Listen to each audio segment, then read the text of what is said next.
Hello guys, I'm రాజు. మీరు చూస్తున్నారు box office ముచ్చట్లు Telugu. The toxic Avenger 1 hour 42 minutes run time తో వచ్చిన మూవీ అమెజాన్ ప్రైమ్ లో స్ట్రీమ్ అవుతుంది. ఇప్పుడు ఈ మూవీ ఎలాగుందో చూద్దాం. BTH అనే ఒక ఆయిల్ కంపెనీ ఆయిల్ తయారు చేయడం జరుగుతుంది. ఆ ఆయిల్ తయారు చేసే క్రమంలోనే ఆయిల్ వేస్టేజ్ నుంచే ఒక కెమికల్ అనేది రిలీజ్ అవడం జరుగుతుంది. అది నేరుగా నదుల్లోకి అలాగే కాలువల్లోకి పంపించడం వలన ఆ వాటర్ తాగిన జంతువులు గాని పక్షులు గాని చనిపోవడం జరుగుతుంది, లేదా వికృతమైన రూపాల్లో మారిపోతాయి. ఆ వాటర్ దగ్గర జీవిస్తున్న ప్రజలందరూ కూడా చాలా ఆరోగ్యం పాడి చనిపోతుంటారు. ఈ విషయం తెలుసుకున్న హీరోయిన్ వాళ్ళ తల్లి ఆ కంపెనీకి వ్యతిరేకంగా పోరాటం చేస్తుంది. అలా పోరాటం చేస్తూనే వాళ్ళ తల్లి చనిపోవడం జరుగుతుంది. తన తల్లి చావుకి కారణమైన కంపెనీని ఎలాగైనా మూసేయించాలని హీరోయిన్ ఆ కంపెనీకి వ్యతిరేకంగా చాలా ఆధారాలను సేకరించడం జరుగుతుంది. అలా సేకరించిన ఆధారాలని ఒక డ్రైవ్ లో దాయడం జరుగుతుంది. ఈ విషయం తెలుసుకున్న కంపెనీ ఓనర్ ఆమెను ఎలాగైనా చంపాలని చూస్తాడు. చివరికి ఆమెను చంపాడా లేదా లేకపోతే ఆవిడ ఆ కంపెనీని మూయించిందా లేదా అనేది ఈ మూవీలో ఒక పాటలో చూపించడం జరుగుతుంది. ఈ సినిమాకి ఇంకో పాట ఏంటంటే, ఆ BTH కంపెనీలో పనిచేస్తున్న హీరోకి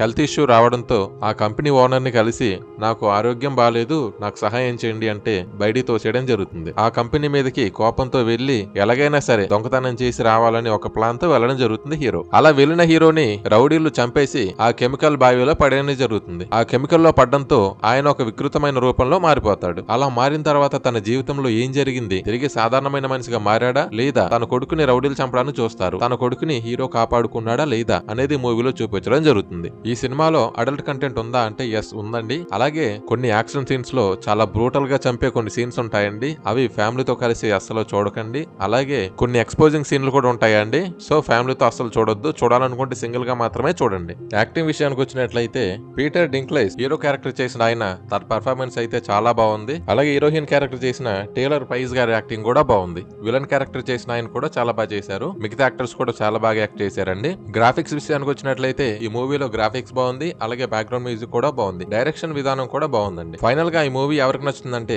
ఎవరైతే ఒక జాంబీ లాంటి యాక్షన్ మూవీ చూడడానికి ఇష్టపడతారో వాళ్ళకి ఈ సినిమా ఖచ్చితంగా నచ్చుతుంది. అలాగే ఫాదర్ అండ్ సన్ మధ్య ఉన్న ఒక అనుబంధాన్ని కూడా చూపించడం జరిగింది. ఫస్ట్ నుంచి చివరి వరకు వాళ్ళు మాక్సిమం కలిసి ఉంటారండి. వాళ్ళ మధ్య డిస్టర్బెన్సెస్ అనేవి ఉంటాయి, కానీ చివరిలో వాళ్ళిద్దరు కలుసుకునే విధానం చాలా బాగుంటుంది. ఫైనల్ గా రేటింగ్ అండి, ఇది నా పర్సనల్ ఒపీనియన్ మాత్రమే. ఈ మూవీకి నేను ఇచ్చే రేటింగ్ 3. ఈ వీడియో కనుక మీకు నచ్చినట్లయితే లైక్ చేయండి. మరిన్ని వీడియోస్ కోసం నా ఛానల్ ని సబ్స్క్రైబ్ చేయండి. Thank you for watching.